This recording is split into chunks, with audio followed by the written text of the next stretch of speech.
Сәлем саунд жобасының 5-ші бөлімі шықты. Келесі 6-шы бөлім шығайын деп жатырмын. Көбісінің қоятын сұрағы минусқа дауысты қалай жатқызуға болады. Және мелодайнды қалай істеу керек, қандай обработка жасау керек, рет-ретімен түсіндіріп берсеңіздер деп айтқан болатын. Сондықтан бүгінгі сабақ осы сұрақтарға арналады. Let's go! Кеттік! Сәлем достар! Бұл Сәлем саунд жобасы, эфирде Айсман. Бүгінгі осы сабаққа арнайы оператор жалдадым, бірақ петлишкеге ақшам жетпей қалды, сондықтан бүгін айфонның наушнигімен жасамыз бәрін. Керемет. Бұл сабақты соңына шейін тамашалауға кеңес беремін, өйткені бұл сабақта өте үлкен, керемет, әдемі трюктер айтылады, фишкілер. Кеттік бастайық. Бірінші не істейміз? Бірінші бізде, яғни менің сүйікті реперімді ашамыз. Реперді ашып дайындап қойдым. Проект дайын. Проектке минус салып қойдым. Минус дайын проектте. Екінші, өзімізге арнайы дорожка ашамыз. Аналог екіні белгілеймін, өйткені менің микрофоным екінші каналға келіп тұр. Бірінші микрофон менде толкбак микрофон тұр, яғни әншімен бірге сөйлесетін. Ал бастадық. Жас звукорежиссер, саған айтам, аранжерші, сен тыңда. Ең бірінші проектті ашқаннан кейін оны всегда сохранить етіп алған дұрыс. Ол үшін Ctrl-S-ті басамыз, ал менің сүйікті реперім автоматикалық түрде әрбір 2 минут сайын сохранить етіп отырады. Ал менің қолым, X саусағым 15 секунд сайын өзі автоматикалық түрде сохранить етеді. Кеттік достар, неқта өте қызық, керемет комната бар. Соны дайындап алу керек алдын ала. Кіріңіздер, көптілерге мән бермейміз. Бірінші бізде мына жерде микрофон тұр. Мен әншімін. Сіз звукорежиссерсіз, әншіге микрофонды қалай қою керек? Бұл ең басты звукты жақсы алудың ең басты мақсаты. Біріншіден әншіні қойып қоямыз микрофонға. Плевалка, яғни түкірікті микрофонның мембранасына жібермейтін затты. Арасы микрофонның мембранасы мен плевалканың арасы, то есть ладно, мәдениетті болайық, поп-фильтрдің арасы шамамен 4 саусақ болу керек. Бұлай келіп қарасаңыздар, микрофон бізде кардиоидный микрофон. Мына жерде мембрана бар, яғни біздің дауысымызды акустикалық дыбысты цифровой дауысқа айналдыратын, то есть электрлі токқа айналдыратын. Поп-фильтрді алып тастап, микрофонның мембранасы менің дауысыммен бірдей болып тұрып, мынау маған мысалы төмен. Сондықтан көтерем, примерно о, бірдей. Қойдық. Екінші, поп-фильтрді аламыз. Арасы, поп-фильтр мембрана арасы 4 елі, то есть 4 саусақтың көлемінде болу керек. Жақсы. Лирикалық өлең айтатын болса, шамамен микрофонмен адамның аузының арасы примерно 10 сантиметр болу керек. Мысалы осындай көлемде. Ал егер ол бір рэп немесе рок, поп өлең айтатын болса, танцевальный, примерно шамамен арасы микрофонмен 10-15 сантиметр болу керек. Бірақ ол микрофонның характеристикасына да байланысты. Менің микрофоным ламповый, Neumann 147. 147. Сондықтан ол өте... Ау? Давайте. Окей. Сондықтан бұл микрофон өте сезімтал микрофон. Түсінікті болса...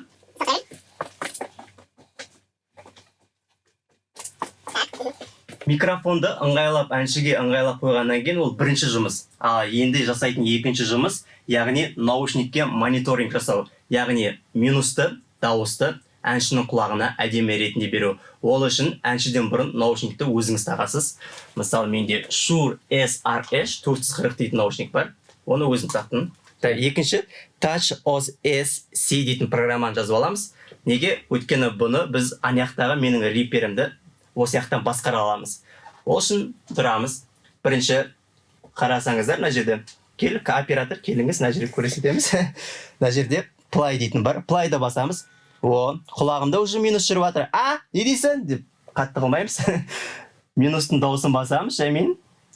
И дауысымызды тексереміз. Так. Минусты бастым, аштым. Пауза. Дауысты тексереміз. Так. Минусты қосамын. 1, 2, 1, 2, 3, 4, 5, Айсма, саунд. 1, 2, минус мен құлағыма ыңғайлы. Дауыста менің құлағыма өте ыңғайлы. Өте жақсы мониторинг жасадық. Енді екіншісі осыны әншінің құлағына береміз. Одан кейін әнші өзі тексеріп, аз болса қос дейді, жоқ болса ал дейді. Болды. Ең басты мақсат бізді микрофонның мембранасын толық ауызға келтіру. Екінші мақсат біздің мониторингті өте жақсы.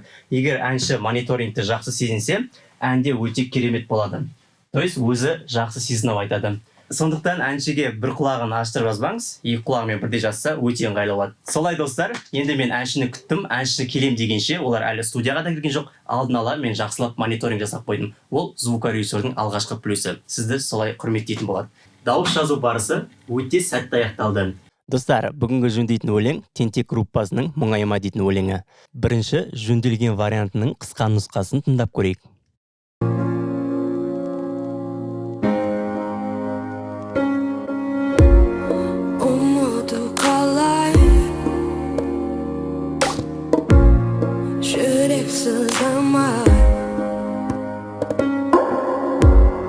Aldın başıday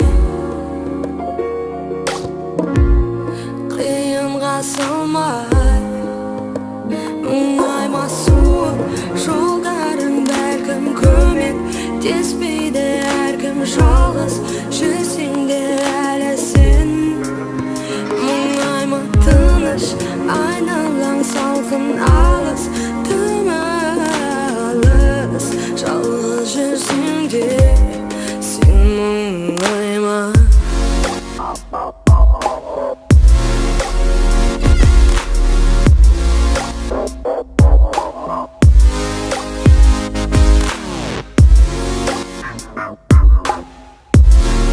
Бірінші тректе бізде минусовка. Минусовканың качествосы өте жақсы, өйткені өзім жөндеген болатынмын.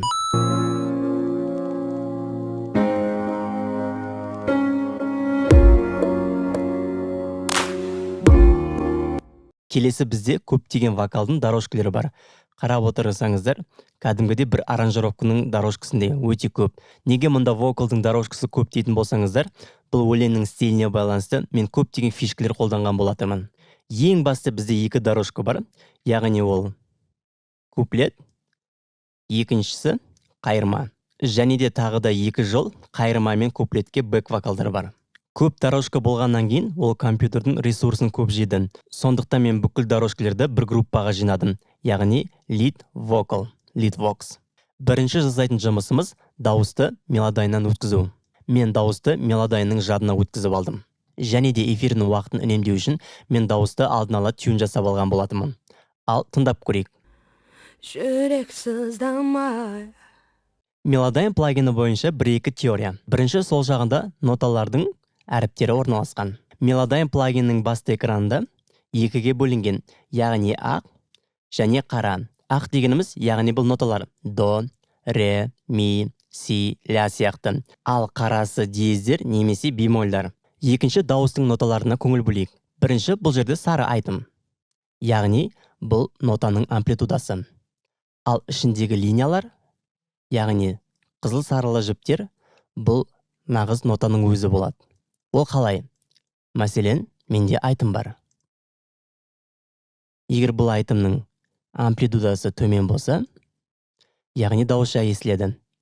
Ал егер бұл айтымның амплитудасы жоғары болса, дауыс өте қатты естіледі. Жаңадан бастап жатқан звукорежиссерлердің басты қатесі айтымның амплитудасын нота деп ойлайды. Бұл үлкен қате. Ол қатені біз қалай жасаймыз? Айтымды толық нотаға түсірсек, яғни біз амплитудасын да бірге түсіріп жүреміз. Ал енді нотаға мән беріп қарайтын болсаңыз, негізгі нота ре бемоль. Ал біз амплитудасын көтергеннен кейін, ішіндегі линия нота реге жақындап кетті. Яғни бұл үлкен қате болды деген сөз. Бұндай қатені жібермеу үшін не істейміз? Ол үшін Windows'та Alt'ты басып, Mac'те қателеспесем Command немесе Alt кнопкаларын басып отырып, мишканың сол жақ кнопкасын жібермей отырып, нотаны төмен түсіреміз. Және де практикаға дәл бір осы бөлімді бірге жөндеп көрейік. Бір нотадан екінші нотаға өткен кезде нотаның арасында қиылымдары болады, яғни падездері. Оларды да жөндеп отыру керек. Дәл осылай.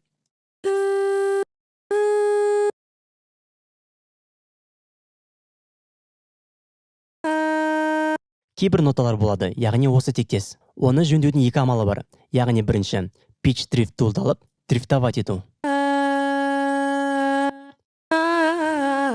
Артқа қайтамын. Және де екінші амалы, яғни ол нотаны қиып, альтпен отырып бірге нотаға түсіру. Екі амалда өте жақсы амал, бірақ мен көбінесе екінші амалды қолданамын. Tüm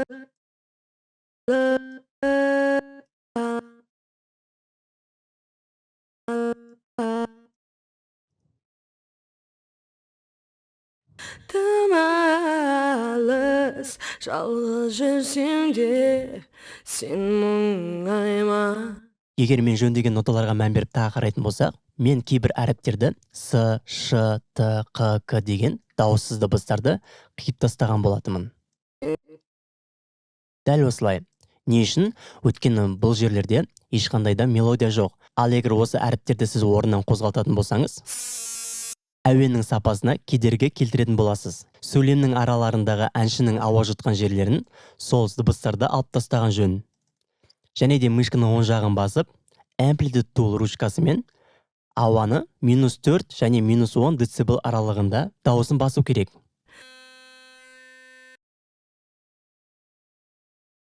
Мәселен, мен -6 децибелге бастым. Не үшін? Өйткені сіз компрессор қолданғаннан кейін деген звуктар алдыңғы қатарға шығып кетеді. Сол үшін алдын ала мелодиямен басып тастаған жөн.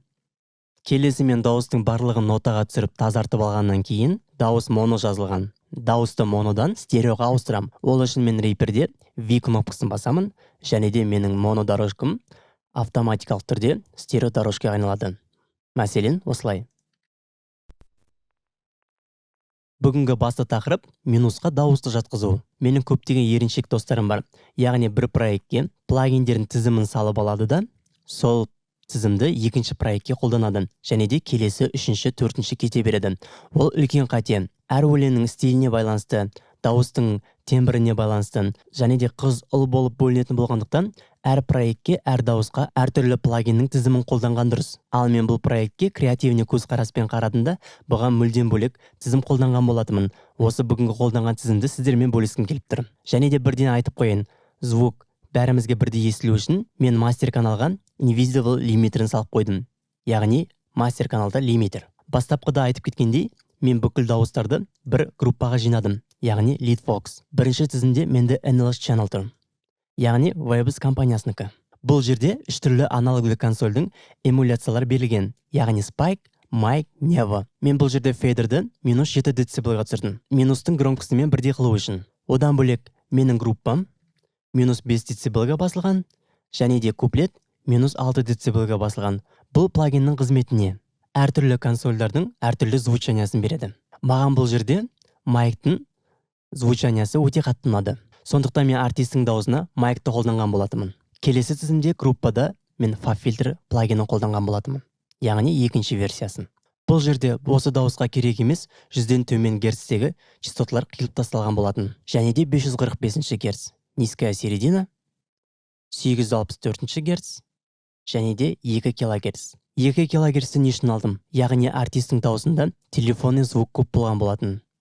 Резонанс. Сол резонансты қиып тастаған болатын. Ысқырықты дыбыстар, яғни дәл осындай дыбыстарды FabFilterдің көмегімен қиып тастаған болатынмын. Эквалайзермен және эквалайзерсыз тыңдап көрейік.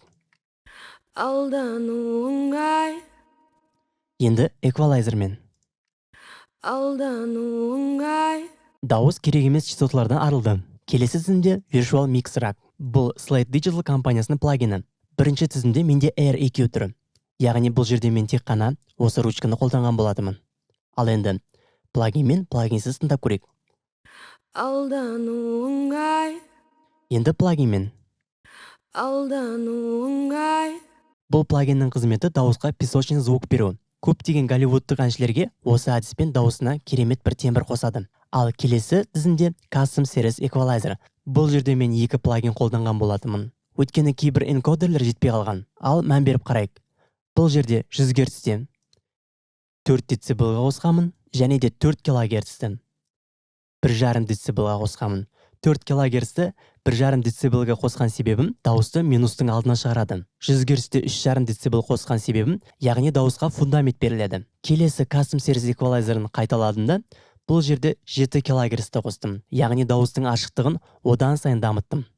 Келесі FG116. Бұл компрессор тек қана қосымша компрессорын рөлін атқарып тұр. Миксте мен 39%-ке қойдым. Бірінші осы тізімдегі плагиндерсіз дауысты тыңдап көрейік. Алдану оңай, Екінші, Virtual Mix Rack'тың көмегімен жасалған дауысты тыңдап көрейік. Яғни, плагинді байпастан алып тастаймыз. Алдану оңай. Дауыс жақсы өте ашылды. Тағы да плагинсіз және плагинмен бірге тыңдайық. Алдану оңай. Плагинмен бірге Алдану оңай. дауысқа көптеген тембрлер қостық. Маған ұнады. Келесі менің сүйікті эквалайзерларымның бірі Mac EQ. Бұл жерде мен бірақ энкодерді іске қосқан болатымын. Яғни 10 кГц-ті. 10 кГц-ті 5 дБ-ға көтердім. Airband, ал енді плагинмен тыңдап көрейік. Алдану оңай. Плагинсіз. Алдану оңай. Сіздерді де байқат деп ойлаймын айырмашылығын. Бұл плагин дауысқа керемет тембр мен песочный звук қосты. Келесі бөлімде динамикалық жөндеу, яғни менде Cloudway плагині. Бұл Waves компаниясынікі. Бірінші істейтін қызметіміз плагинді аналық қызметінен айырамыз, яғни off қоямыз. Ол не үшін?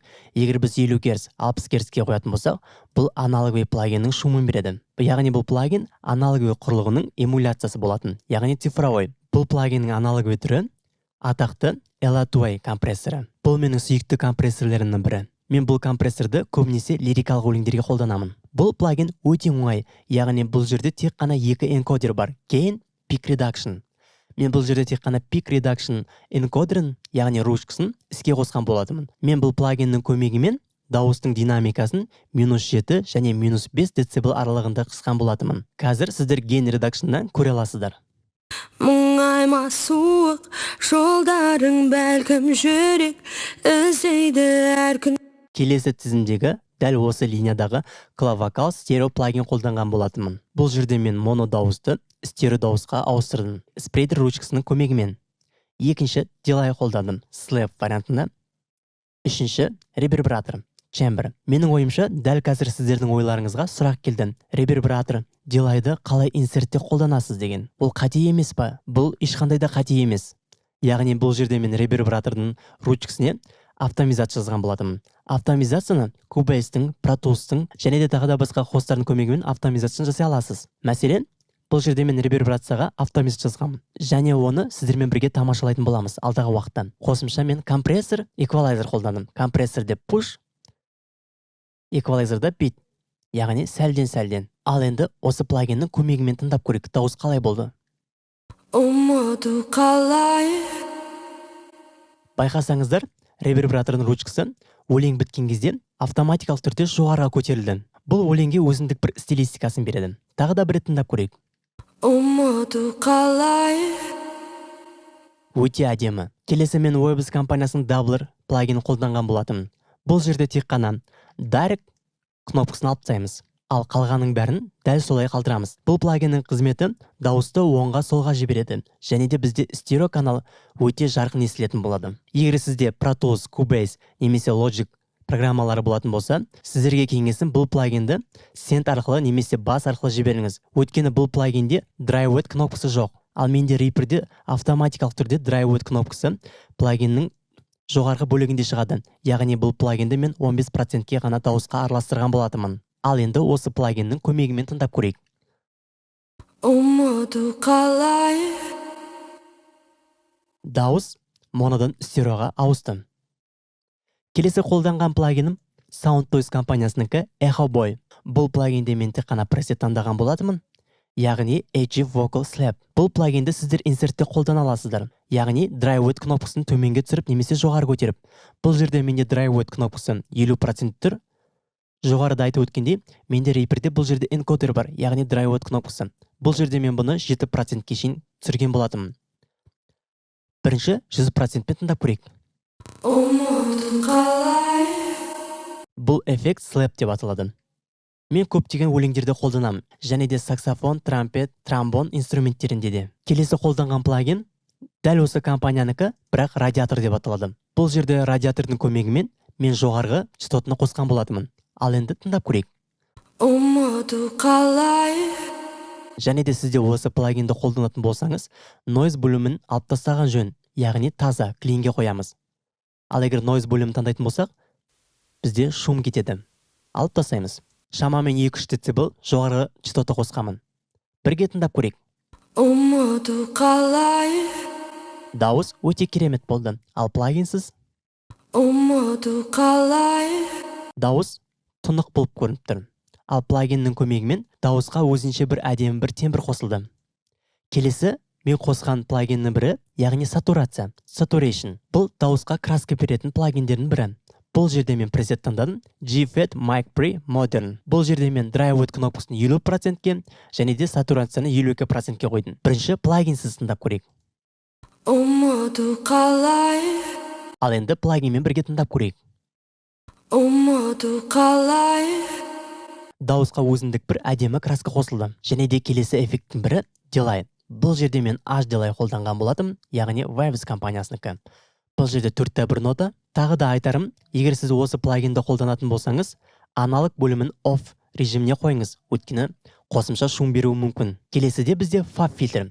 Бұл жерде де пресет қолдандым, яғни фон. Бұл жерде эквализацияның қызметі, яғни керек емес частотларды алып тастайды. Мен Delay'ды пассив возврат арқылы қолдандым, яғни ол Logic'те бас, Pro Tools'та aux, Cubase'да send деп аталады. Егер қателеспесем, мен Delay'ды куплетке өзіндік процентпен және де припевке өзіндік процентпен жіберген болатын. Куплетті тыңдап көрейік Delay'мен бірге. ұмыту қалай, Өте жақсы. Егер H-Delay каналының инсертіне мән беріп қарайтын болсаңыздар, қосымша One Knop Filter және Little Alter Boy плагині бар. Мен бұл плагиндерді өлеңнің стиліне байланысты трюктер жасау үшін қолданған болатымын. Ашып тамашалап көрейік. Бірінші менде One Knop Filter. One Knop Filterге де автомизат жазылған болатын. Міне байқап отырғандарыңыздай. One Knop плагины энкодеріне қарайтын болсаңыздар, ол автомизацияның көмегімен айналып тұр. Яғни мен берген жұмысты жасап тұр.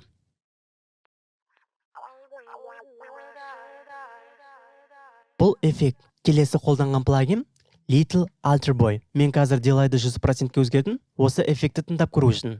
Ал эффекті тыңдап көрейік. Екеуінің де, яғни One Knop Filterдің де және де Alter Boy'дың да эффектін бірге тыңдайық. Бірінші One Knop Filterдің эффектісі.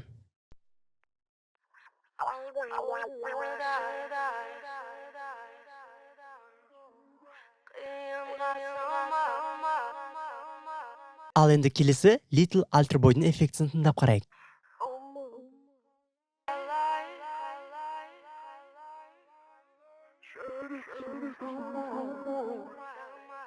Сіздерге түсінікті деп ойлаймын. Менің соңғы қолданған плагинім осы Delay болатын. Ал енді келесі фишкеге мән берейік. Бұл жерде дауыстың динамикасына автомизация қолданған болатымын, яғни көріп отырғандарыңыздай. Дауысқа бұндай автомизацияның көмегі қандай? Яғни керек емес breeze, ауа жұтқандағы звуктарды сәл басамыз. Сонымен қатар бізге дауыстың соңындағы керек әншінің жасаған эффекттерін алдыға шығарамыз. Ал бірінші осы автомизациясыз нұсқасын тыңдап көрейік. алдың башыдай, Дауыс өзінің динамикасын жоғалтып алды. Ал енді автомизациямен бірге тыңдайтын болсақ, алдың башыдай, бәрі керемет. Ал енді келесі бізде бэк вокалдар бар. Бэк вокалдарды соло тыңдап көрейік. ұмыту қалай, Бұл тыңдағанымыз куплеттің бэк вокалы болатын. Ал енді припевтің бэк вокалын тыңдап көрейік. суық, көмек, Түсінікті. Бірінші припевтің бэк вокалына мен қандай плагиндер қолдандым? Бұл жерде Fab фильтр, яғни керек емес частотларды қиып тастадым. 4 кГц не үшін қидық? Жалпы бэк вокалдардың көбінесе осы 4 кГц райондағы частотлар лид вокалға көбінесе кері әсерін тигізеді. Сондықтан мен -5 децибелға шейін қысқартқан болатымын. Қосымша даблер. Бұл жерде менде даблер 100%-те тұр. Бірінші даблерсіз тыңдап көрейік. ұмыту қалай, Егер дәл осы вариантта қалдыратын болсақ, біздің басты дауысымызға осы моно дауыс кері әсерін тигізетін еді. Сондықтан біз даблерді қолданып, осы дауысты стереоға ауыстырамыз. ұмыту қалай, Түсінікті. Келесі бізде Clataway компрессоры. ұмыту қалай, Припевтің бэк вокалында бізде Endless Channel тұр, және Fab фильтр дәл жаңағыдай. Және де Clav Vocals. Бұл жерде стерео, Delay, Reverb, компрессор, эквализация қолдандық. Ал бұл екі бэк вокал бізде тағы бір группада тұр. Ол жерде автотюнмен жөнелген, яғни ноталарға қойған. Бұл жерде мен ештеңе өзгерткен жоқпын. Тек сопрано таңдадым және де ретюн спидті 0-ге апардым. Ал енді өлеңді бэк вокалдармен бірге тыңдап көрейік. modu kalay. Жүрек сыздамай. түсінікті.